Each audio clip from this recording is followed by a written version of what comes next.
What's up guys, welcome back to learn with Ashu. तो आज हम क्या पढ़ने वाले हैं? आज हम पढ़ने वाले हैं the most awaited chapter algebra. सुन के डर लगाना, हाँ, लेकिन डरने की कोई बात नहीं है क्योंकि why fear when your bro is here.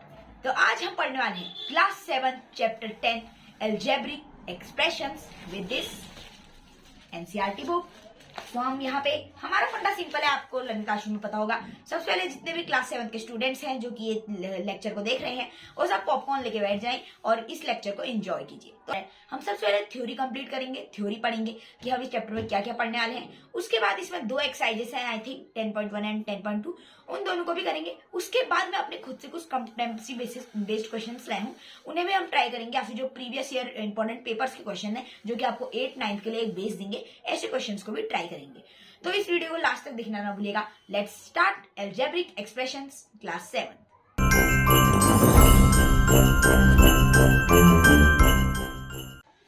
तो भाई देखो, जैसे कि चैप्टर का नाम है अलजेब्रिक एक्सप्रेशंस क्लास 7, तो सबसे पहले समझते हैं कि what is an algebraic expression, how are these expression formed. तो ये अलजेब्रिक एक्सप्रेशंस बनती कैसे हैं? तो आप देखिए, अलजेब्रिक एक्सप्रेशन क्या होती है, जब आप एक वेरिएबल को एक कांस्टेंट से मिलाते हैं, जब तब बनती है एक अलजेब्रिक एक्सप्रेशन। कोई भी एक वेरिएबल होगा, उसमें जब एक कांस्टेंट मिल जाएगा तब एक अलजेब्रिक एक्सप्रेशन बन जाएगी। अंडरस्टूड?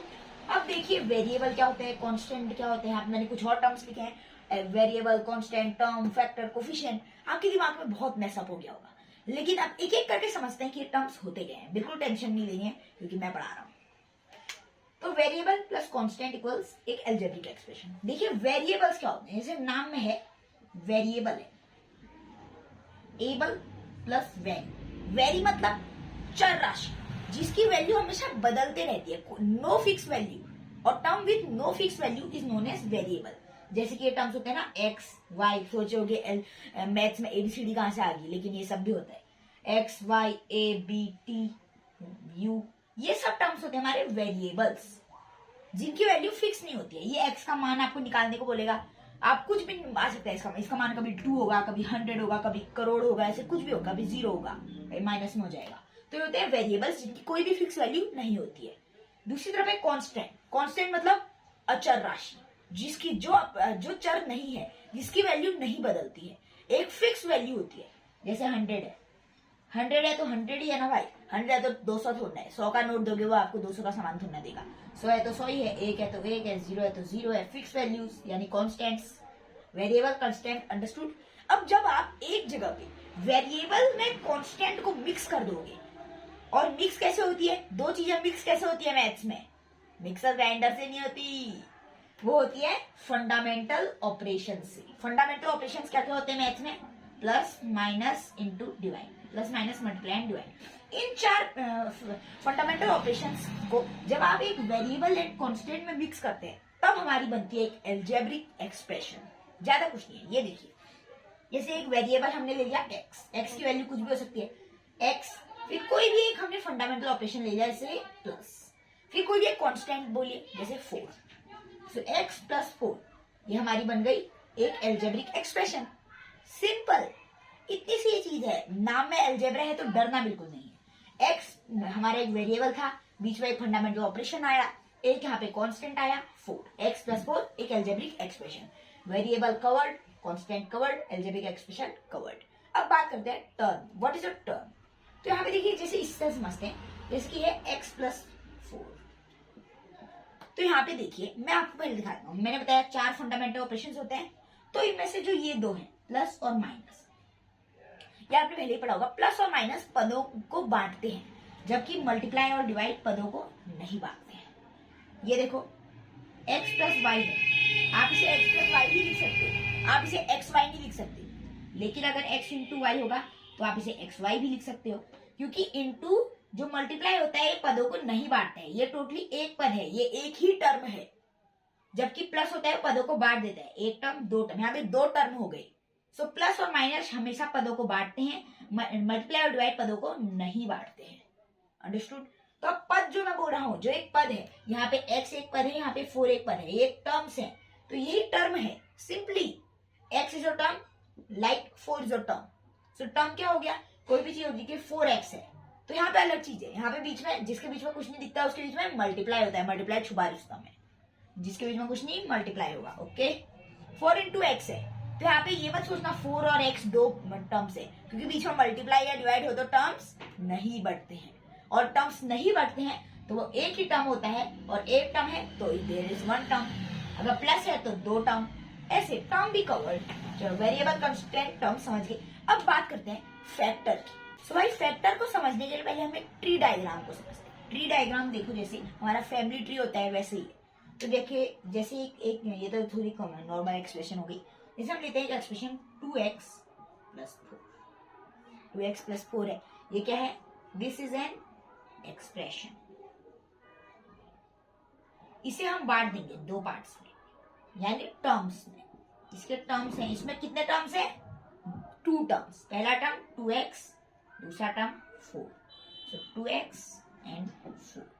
फिर देखिए 2x भी दो हिस्सों में बढ़ जाएगा, 2x 2 एंड x, और 4 भी 2 एंड 2 इंटू 2 4 सिंपली। तो ये हो जाते हैं फैक्टर। बेसिकली ऐसे एक वाक्य होता है, वाक्य में शब्द होते हैं, शब्द में स्वर, शब्दों में मात्राएं होती है, मात्राओं के साथ वर्ण होते हैं। तो वैसे ही एक तो एक्सप्रेशन थी, एक्सप्रेशन में टर्म्स, टर्म्स को अगर आप और तोड़ दो तो आपको एक फैक्टर मिलता है। 2 is a factor, x is a factor, here 2s are also factors, these are all the factors।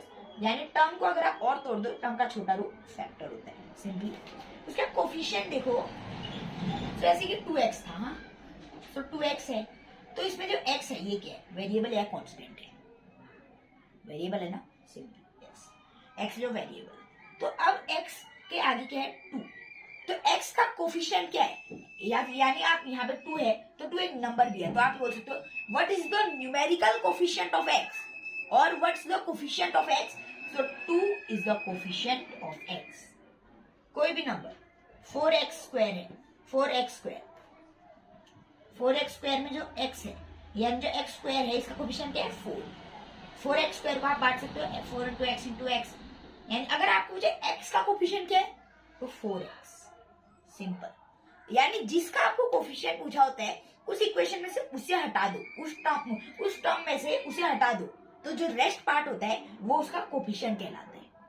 एक बार रिवाइज कर लेते हैं कितनी चीज आपको समझ में आई। पहले मैं जगह कचरा साफ करता हूँ guys, wait a minute. 2000 years later। So भाई लोग फिलहाल तो बहुत ही बैड न्यूज है, क्योंकि मैंने जिस मार्कर से आपको पढ़ाया वो परमानेंट निकला, और गाइस इसी परमानेंट मार्कर की वजह से बोर्ड की कुछ ऐसी हालत हो चुकी है। मैंने सब कुछ ट्राई कर लिया गाइस, सैनिटाइजर, कपड़े धोने वाला साबुन, क्या क्या मैंने ट्राई नहीं किया, भाई मत पूछो, सब मैंने ट्राई कर लिया, लेकिन ये बोर्ड बिल्कुल भी साफ नहीं हो रहा है। तो अब हम लगाएंगे देसी जुगाड़, यानी टेक्नोलॉजिया। तो भाई लोग चलो टेक्नोलॉजिया लगाते हैं। तो सबसे पहले भाई हमने ये बोर्ड पलटा, सिंपल सा लॉजिक था। मैं यहाँ पे चौक का भी इस्तेमाल कर सकता था, लेकिन मेरे पास चौक है नहीं, मैं गरीब, मेरे पास चौक है नहीं भाई लोग। तो उसके बाद हमने क्या सोचा, ये होता है ना एक कवर, तो ये कवर मेरे पास फालतू का पड़ा था, मैं इस पे पड़ा था। तो यहाँ पे बैकग्राउंड लेकिन ग्रीन है, तो यहाँ पे आपको समझ नहीं आता, तो मैंने क्या किया, यहाँ पे नॉर्मली व्हाइट कपड़ा लिया, और इसको इसके ऊपर चढ़ा दिया सिंपल। इस व्हाइट कपड़े को हम इसके ऊपर चढ़ा देंगे, और उसके बाद अब हम क्लास पढ़ेंगे। ये ट्रायल है, तो ये देखो अब क्या होगा, मैं जो भी लिखूंगा आपको इस शीट पे दिखे, जैसे मैंने ऊपर एक ट्राई किया तो आपको दिख रहा है ना, काफी हद तक आपको दिख भी रहा होगा। अगर यहाँ पे थोड़ी प्रॉब्लम आ गई है, लेकिन लेक्चर कंप्लीट करना है, अगर आपको थोड़ी भी प्रॉब्लम आई तो उसके लिए सॉरी, तो थोड़ा कॉम्प्रोमाइज तो करना पड़ेगा गाइस, क्योंकि अब आपका सपोर्ट रहेगा धीरे धीरे। तो जैसे जैसे आपका सपोर्ट रहेगा सिस्टम और बढ़िया आएगा हमारे पास, और हम धीरे धीरे हम अपग्रेड भी करेंगे। तो भाई धीरे धीरे बहुत सारे अपग्रेड्स होंगे, तो पढ़ाई में भी हम बहुत सारे डिजिटल बोर्ड्स ऐसी चीजों के बारे में सोच रहा हूँ, वो सब लाएंगे। उसके बाद अच्छी क्वालिटी मिलेगी तो उससे ही पढ़ेंगे। तो भाई अभी तो इस क्लास को फिनिश करने तक कैरी ऑन ऐसे करिएगा, सॉरी फॉर द विलंब। तो अब चलिए क्लास की शुरुआत करते हैं। तो जैसे कि हमने टॉपिक्स पढ़े वेरिएबल्स, सबसे पहले जानते हैं वेरिएबल क्या होते हैं। देखिए वेरिएबल मैंने आपको बताया था ऐसी जिनकी नॉट फिक्स वैल्यू होती है, जैसे एक्स वाई ए बी, तो इनकी वैल्यू कोई फिक्स नहीं है, इनकी कुछ भी वैल्यू आ सकते हैं, no fixed value. No fix value वाली चीजों को हम वेरिएबल कहते हैं, क्योंकि वो वेरी करते हैं अपने मीनिंग्स को। जबकि जो कॉन्स्टेंट्स होते हैं, कॉन्स्टेंट जिसके नाम में ही है ना कॉन्स्टेंट है, वो चीज कॉन्स्टेंट है। कोई भी नंबर 100, 0, -1, तो इनकी फिक्स वैल्यू होती है, इनकी वैल्यू आप चेंज नहीं कर सकते, इनकी फिक्स वैल्यू होती है। जबकि टर्म, जिसकी एक टर्म है 4x, एक टर्म है 1, एक टर्म है, तो मैंने आपको बताया था जो प्लस और माइनस होते हैं वो टर्म्स को डिवाइड करते हैं, लेकिन जो मल्टीप्लाई और डिवाइड होते हैं वो टर्म्स को डिवाइड नहीं करते हैं। ये देखिए variables x, y, a, b, no fix value, constants में ये सब फिक्स वैल्यू होगी। टर्म ये हो गए 4x और 1, तो ये और जो प्लस माइनस होते हैं टर्म्स को डिवाइड करते हैं, जबकि मल्टीप्लाई और डिवाइड टर्म्स को डिवाइड नहीं करते हैं। उसके बाद हमारे पास एक चीज आई थी कोफिशिएंट नाम से।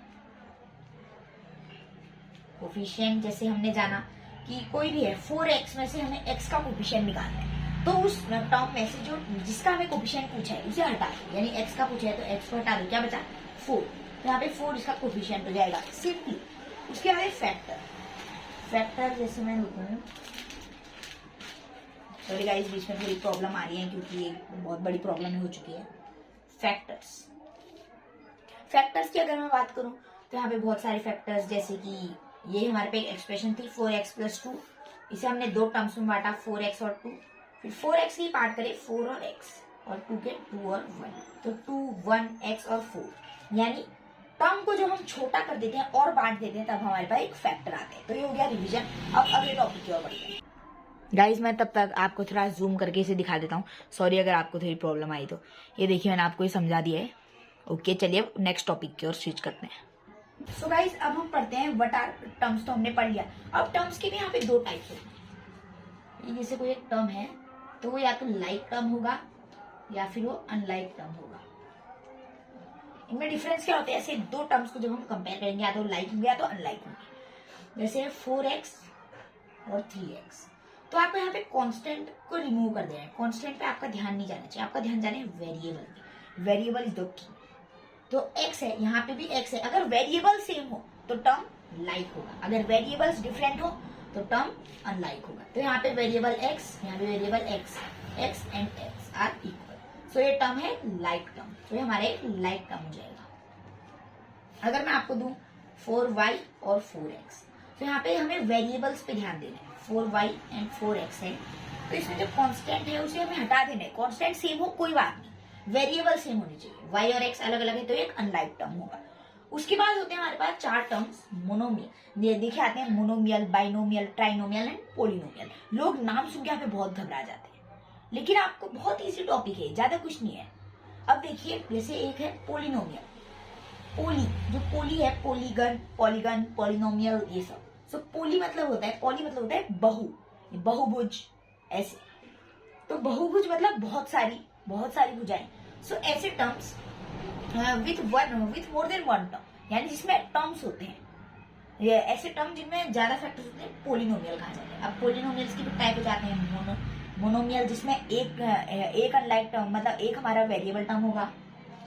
उसके बाद बाइनोमियल, उसके बाद ट्राइनोमियल, जिसमें तीन अलग अलग टर्म्स होंगे, 3 अनलाइक वेरिएबल टर्म्स। देखिए जैसे कि x है, एक है 2x, तो हमें यहाँ पे एक ही वेरिएबल है, एक ही टाइप का वेरिएबल है, तो यहाँ पे एक मोनोमियल है।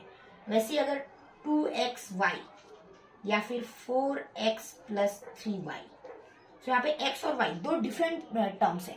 सो वो दो डिफरेंट यहाँ पे हमारे वेरिएबल्स हैं, तो वो एक बाइनोमियल है। या फिर -xy + x + y, तो यहाँ पे xy अलग है, x अलग है, y अलग है, इसमें कंफ्यूज मत होना। सो ये हो जाएगा ट्राइनोमियल, और इन तीनों को मिला करके हम कहते हैं पोलिनोमियल। सो ये हमारा लेक्चर कंप्लीट हो चुका है। ये हमारा क्या था? Theory section. Okay understood. यहाँ पे थोड़ी दिक्कतें भी आई, उन सबके लिए माफ कर दीजिएगा, लेकिन हमारे यहाँ पे ऑल ओवर थ्योरी सेक्शन यहाँ पे कंप्लीट हो चुका है। इसके बाद हमारी बचती है एक्सरसाइज हमारी यहाँ पे 10.1 एंड 10.2। उसके बाद कुछ competency based questions. So 10.1 and 10.2 exercise की ओर बढ़ते हैं। तब तक के लिए थ्योरी सेक्शन आज इतना ही। आज थ्योरी हमने इसमें कंप्लीट कर लिया है। चलिए 10.1 एंड 10.2 अगले लेक्चर में कंप्लीट करेंगे। अभी लेट भी हो रही है, अभी हम 10.1 एंड 10.2 अगली वीडियो में आ जाएगा। ये आपको ज्यादा देर नहीं इसके करनी पड़ेगी। कोशिश अगर हो सके तो मैं आज रात को ही इसका 10.1 तो आज रात ही अपलोड कर दूंगा। बाकी अगर आपको 10.1 की रिटर्न सॉल्यूशंस चाहिए तो मैं उन्हें भी बायो में डाल दूंगा। चलिए, बाकी थ्योरी सेक्शन हमारा कंप्लीट हो चुका है। Thank you for watching the video. आज की वीडियो में इतना ही। इस वीडियो को लाइक से सब्सक्राइब प्लीज कर दीजिएगा गाइस। इतनी मेहनत करिए, इतना टेक्नोलॉजी हमने लगा करके थोड़ा लेक्चर कंप्लीट किया ऐसे तैसे। So sorry for the mistakes. While thank you for watching this video. Keep learning with Lamit Ashu. Thank you.